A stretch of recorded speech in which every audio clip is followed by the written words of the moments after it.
Welcome to the Pitchlight Chronicles. I am Chats. I am here with Rob, and we will be breaking down the series with the Pirates coming up. But most importantly, all eyes will be on Judge. When will he do it? Will it be now? Will it be tomorrow? We will see. Let's talk some Yankees baseball.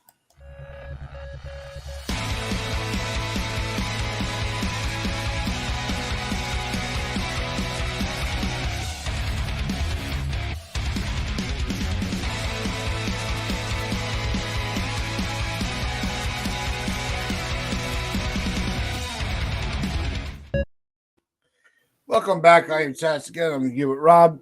Now, we have the Pirates coming into the Bronx, and the last time that we faced the Pirates in Pittsburgh, they kind of, tripped us up a little bit, and it was part of the cause of the spiral.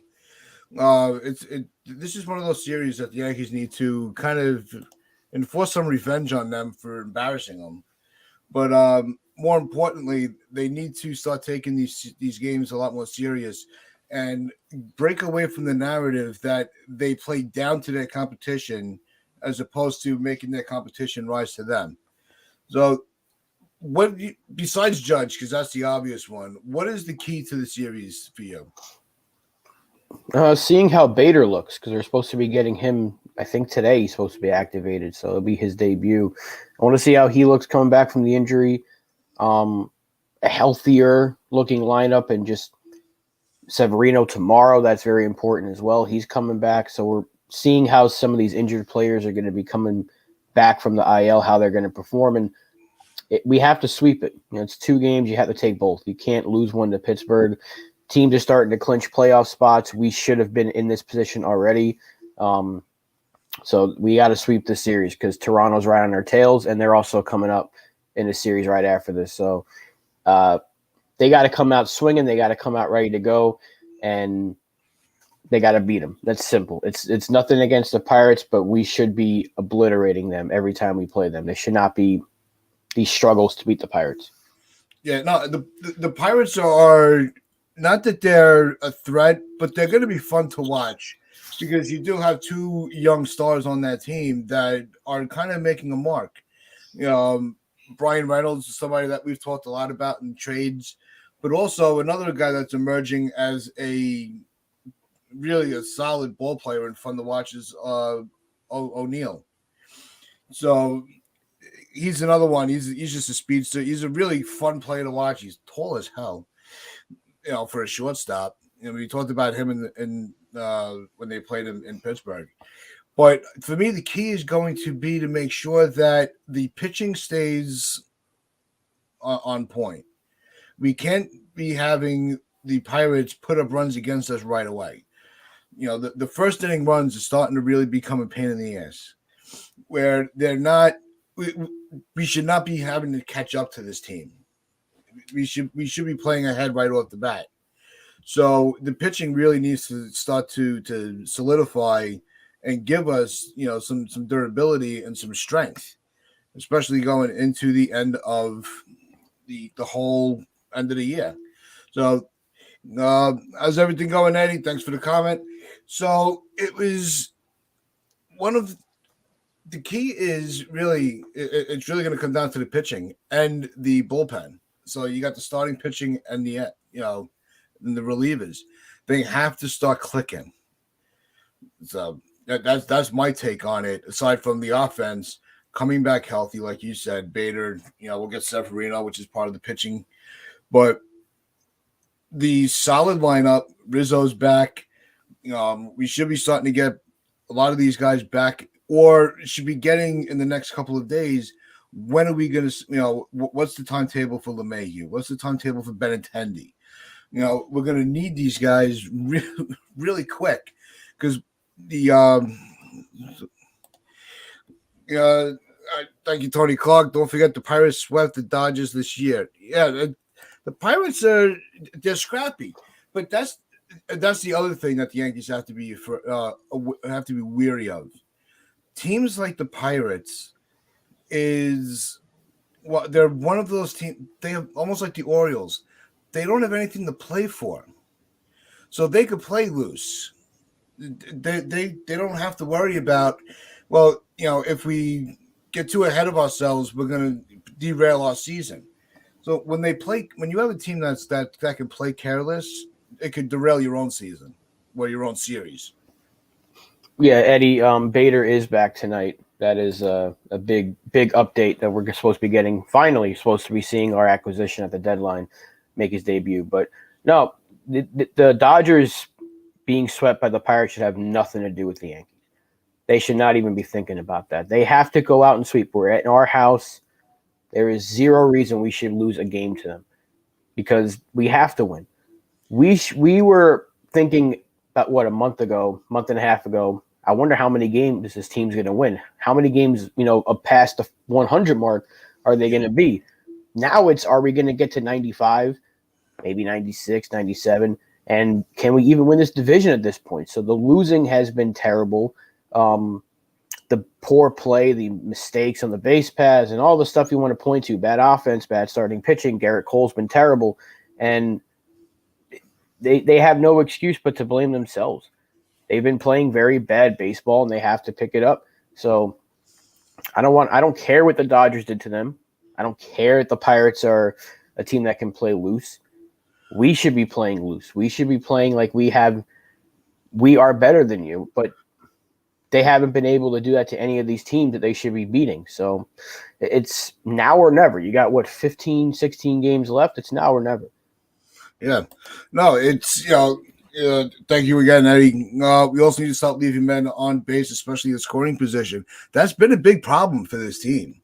And I think once you start to get back more of your everyday lineup, per se, not, Bader wasn't in, he hasn't been here the whole year.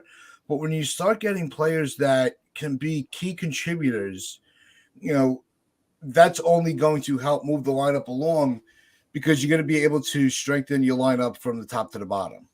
And that's what the Yankees have been missing with all these injuries and what's been a leading cause of all the struggles is not having anybody that has the ability to get a key hit. So, yeah, I think once we start getting, we got Rizzo back, Stanton's back, there's protection for Judge. We're going to finally see Bader and what his defensive, abilities can be at Yankee Stadium. So that's going to be a very, very key part going into the end of this year. Yeah, we need to be healthy, and maybe we'll see Cabrera in left field tonight. I'm still praying that we see Peraza because they keep playing him and then sitting him, but there is options out there now. Now you don't have to use Aaron Hicks every day. You don't have to use you don't have to use Andujar at any point unless you need to. Maybe he can, pinch hit in a late spot, so that adds a little depth to your bench.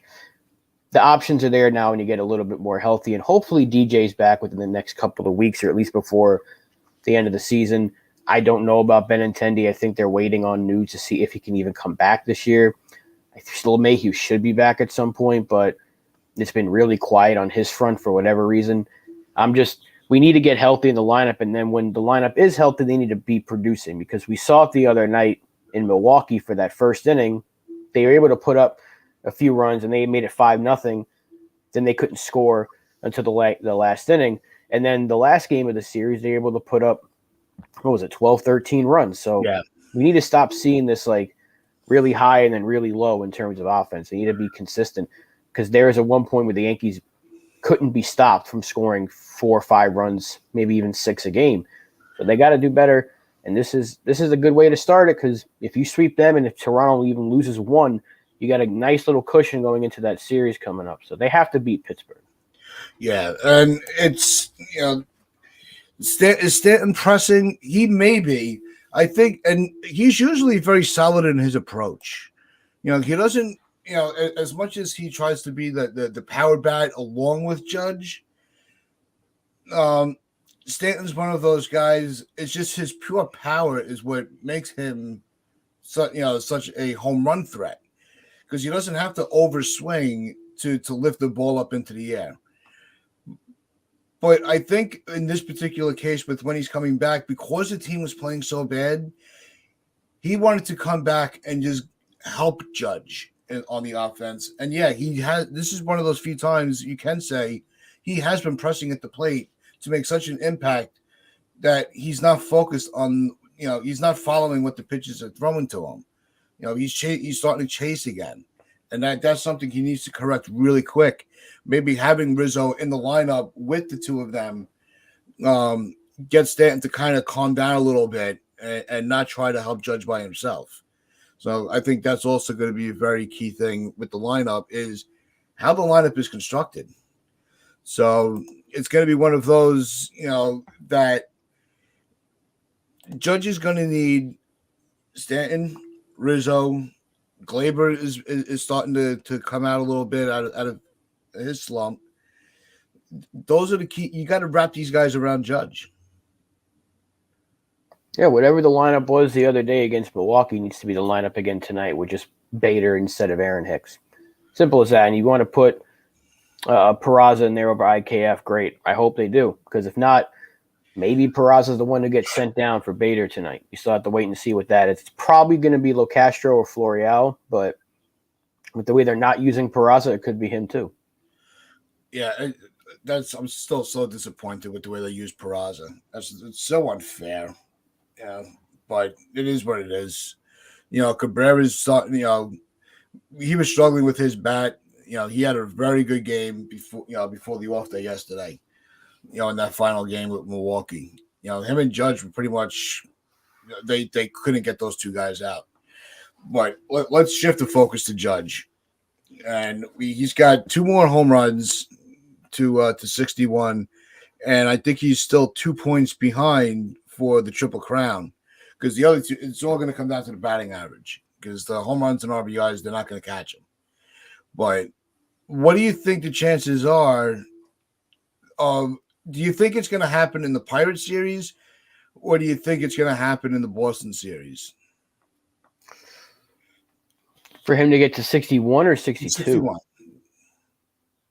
It could happen tonight, for all we know, with Aaron Judge. But I'm going to say it happens in the Boston series. I'd love for him to do it here in these next 2 games, but yeah, I think probably some point in the Boston series. I think he'll get at least 1 in these 2 games we got coming up against Pittsburgh.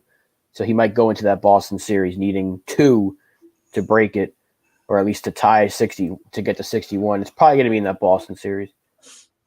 Yeah, no, I think he'll have the 61 going into the Boston series, and he'll break it in front, with Boston.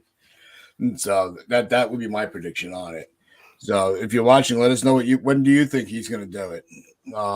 We'd like to know your point, what you're thinking. So the other thing, you're starting to hear a lot, and Donald and I brought this up yesterday really quick, and I want to get your take on it. With Judge, really, I think it's inevitable he's going to break the home run record for the American League. He's going to reach 62 easily. The Triple Crown is going to be a little tricky. But what would the optic be for the Yankees front office if he does get both and they cannot lock him up on the contract? Well, one thing is he's only at 1 point behind Arez right now. Okay. Yeah, he's at 316, and he's tied with Bogarts for second. Arez has a 317, so he's right there. It would look terrible if the Yankees let this guy walk even if he doesn't get the Triple Crown. But if he does, along with the home run title and the MVP, and they don't bring him back for whatever it takes to bring him back, the fans are going to be – it's going to be interesting to see how many people show up to the Yankee games next year because no one is going to be lining up to watch LeMahieu and even Stanton. It's not going to be the case. People want to see Aaron Judge play. They want to see this guy. They want to cheer for him after a season like this. So the fans are going to be in a frenzy if they don't bring him back, and the Yankees are going to look like a terrible organization for not locking up the best player they've had since Derek Jeter. It's as simple as that. He is the best homegrown player that we have had since Derek Jeter. There's no other way to put it. He's the captain, and they need to bring him back and give him that captain status. It would look very good for the organization if they pay him, and going into next year, they say, you are the next New York Yankees captain. Yeah, no, and I think because we're all still waiting to hear on what their decision is going to be if they're going to bring Cashman back. Does Cashman? Do they tell Cashman? This is what I would do if I was Hal. If you get this deal done with Judge, money aside, just get the deal done. Then here's your new contract. If you can't bring our guy back, then you're going with him. They can't bring. Yeah, I think there'd be too much. The Yankees would look so pathetic. I don't think they would really. I don't think anybody would ever look at them as a free agent threat again. Well, they're not going to let Cashman negotiate if he's not under contract, so they'd have to bring Cashman back. So, and Cashman's going to be back one way or the other. Hal's too comfortable with him, and he doesn't want to go through the process of bringing somebody else in and then having to negotiate with Aaron Judge. So it's going to be Cashman for at least another year, probably the next 3, so he can align with Boone. But it doesn't matter who the GM is; that should be their number one priority. The second the season ends for the Yankees, whether that's after the first round or the ALCS or the World Series, they have to focus on one thing, and that's bringing Aaron Judge back. Because you got a lot of the same roster under contract next year, so you don't really have to worry about how the roster is going to be constructed necessarily. You just have to worry about bringing Aaron Judge back before you do anything else. Yeah. There was a point brought up on the fan yesterday as I was listening, and it was the idea that the Yankees have had no problems, whether they're giving up prospects to take on bad contracts from other teams, or signing free agents that never even performed for the Yankees, i.e. Cole. He got this massive deal on what he was doing in Houston, but he never pitched for the Yankees. We took on Donaldson's contract. So using those 2 examples alone, how can the Yankees then turn around and be like, well, this guy that's given us one of the most historic seasons of a Yankee that we've seen in a long time, and we're not going to pay him. We're too poor for it. I think that it's. I don't think they'd ever be able to show face in New York again. They paid A-Rod twice, and he gave them a lot of headaches in his time here. So if they let Aaron Judge walk, the fans are they're not going to care about anything they have to say. It's going to be negativity. They're going to boo every chance they get at the stadium. And there's no way you can look at next year's team without Aaron Judge and say this team can win it all. No one's going to be excited. I mean, we're going to want to see Volpe, of course, when he gets called up, and hopefully him and Peraza are in the same infield. But no one's going to care if Aaron Judge isn't out there in right field. So they have to bring him back. I've been saying this since day one. If they don't bring him back, then the entire Yankees front office should be ashamed and they should be let go. It's not going to – I still don't think that's going to be the case. I do think they bring him back, but in that emergency break glass in case of emergency scenario, it's going to be interesting to see what the fans' reaction is and how the front office tries to spin it into their favor, because they will. Yeah. I think Eddie's right in his comment. I think Hal's more in the business, money making. They will lose a lot of money if they don't bring him back. We've said that even though you're giving up you'll give him a monstrous deal. You'll make all that money back in ticket sales.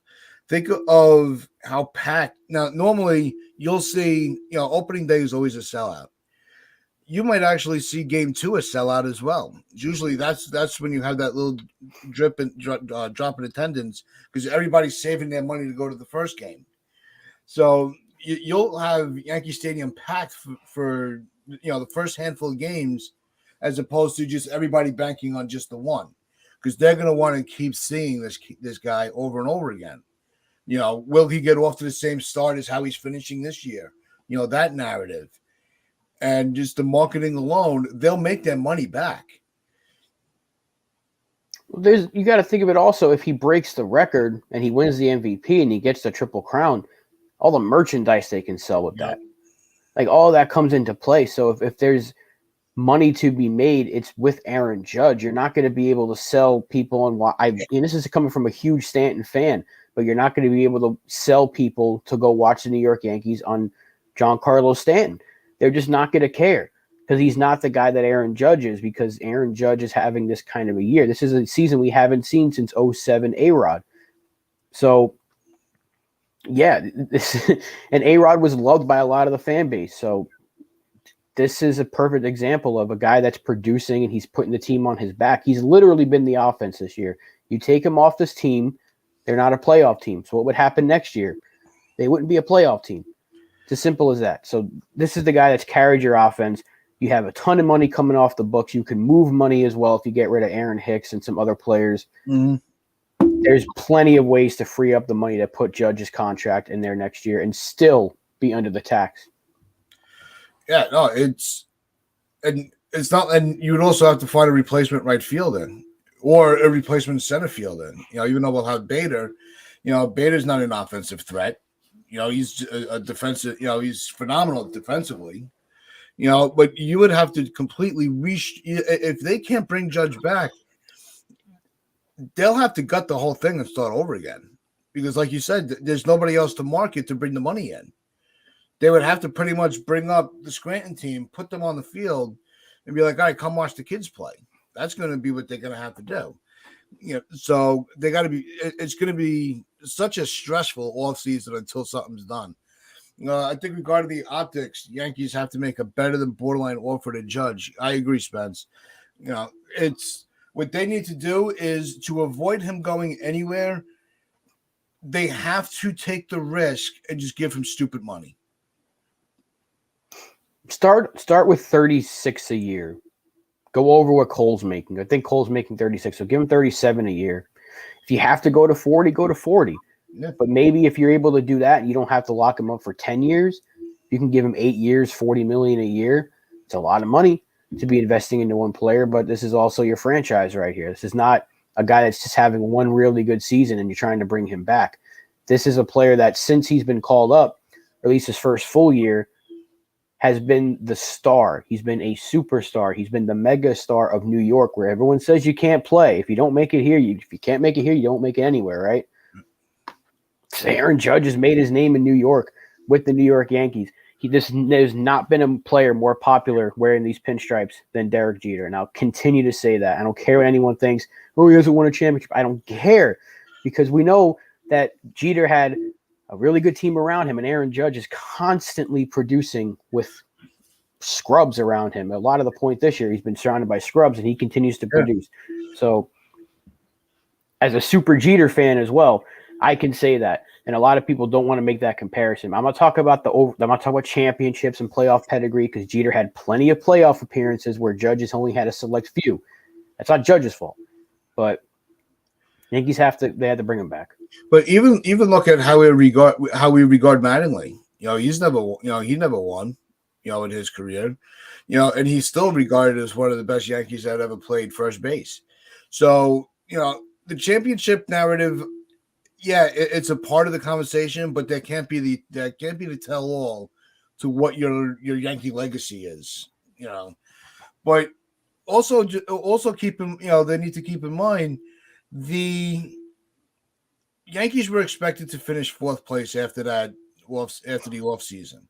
No, this is the fourth place team. Well, without Judge, they would have been. And Judge is like, no, we're not going down like that. So I think that's got to come into a factor. It's a huge factor. Never mind the home run race. The fact that Judge has been able to just be this consistent throughout all that bad play that was going on in the summer months. Now, everybody just sucked. But here's Aaron Judge going, don't worry, guys. Just ride my coattails. I got you. And they still couldn't win. But look at it. Here's a perfect example, because what do we have? 89 wins, 88 wins right now? Well, I don't know where we're at, but Aaron Judge is worth 10 wins in terms of F-WAR. Take him off the team and you replace him with anybody else. You take 10 wins off the team right there. Guess where we are? Yeah, they're 88 and 58 right now. Okay, so we'd have 78 wins to be right there with Baltimore. So we'd be competing for the last wild card spot without Aaron Judge. There's a simple fact right there, literally carrying this team. Yeah, and Eddie brings up another point: the season ticket holders. And they'll lose a lot of them. I don't know if they'll lose a lot, but they'll lose a percentage of them. And I'll ask a question to Spencer in the comments because he's a season ticket guy. Would you have re-upped your season tickets? If you knew that Judge was going to be going to play somewhere else. And he agrees with and Spence agrees with the both of us. There are residual benefits from having Judge.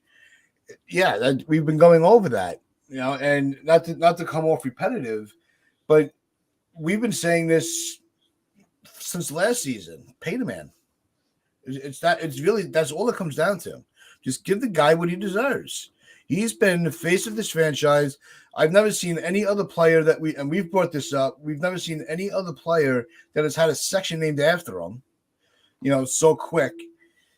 And, he does a lot for New York. He does a lot for the Yankees. He's brought an attention to baseball overall. So if you don't think this guy is worth a hefty contract, then you're in the wrong. You're not. That's a bad business move. And think about the fans as well, because when I was growing up, right, everyone was wearing the number 2 on their shirt, on their jersey. When you went to Yankee Stadium, you would see number 2 everywhere. You'd see some 51 sprinkled in, some 24s and all that, but it was mostly number 2. Fast forward to now. What do you see in the stands? 99, 99, 99. You'll see 27. You'll see 20. You'll see 45. You'll see some other numbers here and there, but it's mainly 99. He's a cash cow. He makes this team money hand over fist, and they don't want to pay him. I don't get it. They should have gotten this locked up well before the start of the season. And this is the Yankees' issue. Is they don't bring players in. They don't get the job done early on when they should. They paid Aaron Hicks for one good season. One. And yet Aaron Judge, they're waiting until they're letting him test free agency. That right there is a joke in its own right. Yeah. It's not like when they, it's not like in between Jeter's contracts. Because Jeter went to them and he wanted to see what the free agent market was, but he knew, and we all knew, that he was coming back. So, we didn't take that, he's shopping around. We all got pissed off at the picture of him in a Red Sox uniform on the back of the post, but we all knew it was never going to happen. He was never going anywhere. He just, it was, they gave, they just let him just, go see what the market's like, do it while you have a chance because you're not going anywhere. So just see what other teams are offering. And then you come back home. That's what Jeter did. The Judge situation has me a lot more nervous. Yeah, Elliot Spencer, he says, well, I love the New York Yankees. I absolutely will renew my season tickets. Well, right, a lot of people will, but a lot of people will be very angry. I'm sure he would be too. And then Eddie says, you will still see, you still see a lot of number 2s at the stadium. So think about it from 20 years from now. We're going to be telling people about this season. The way people back then would tell you about Maris's year in 61, people are going to be explaining Aaron Judge in 2022, another 30 years down the line. We're all old and wrinkly and getting ready to croak. And let me tell you one last story, and I'll tell you about Aaron Judge's 2022 season because we got to witness it. This is an historic year because whether you acknowledge the records from the steroid guys or not, this is about to be a history-making season, something we have not seen since the 60s. So think about that for a second. We haven't seen it since the 60s from a guy who is not getting performance enhancement. So pay him. And did it under the pressures of going against Mantle at the same time. Let's not take that out of the equation. So that's really all it comes down to. It's historic. And the big question is going to be, are we going to see history tonight? We're going to have to wait and see. But you guys have been an awesome in the comments. Thank you, Eddie and Spencer. We come back tomorrow, 9:30 to 10 o'clock. You have been watching Pinstripe Chronicles on Northeast Streaming Sports on Roku, on Facebook. We are live on YouTube and Twitch. Wear your pinstripes, your pride, and play hard.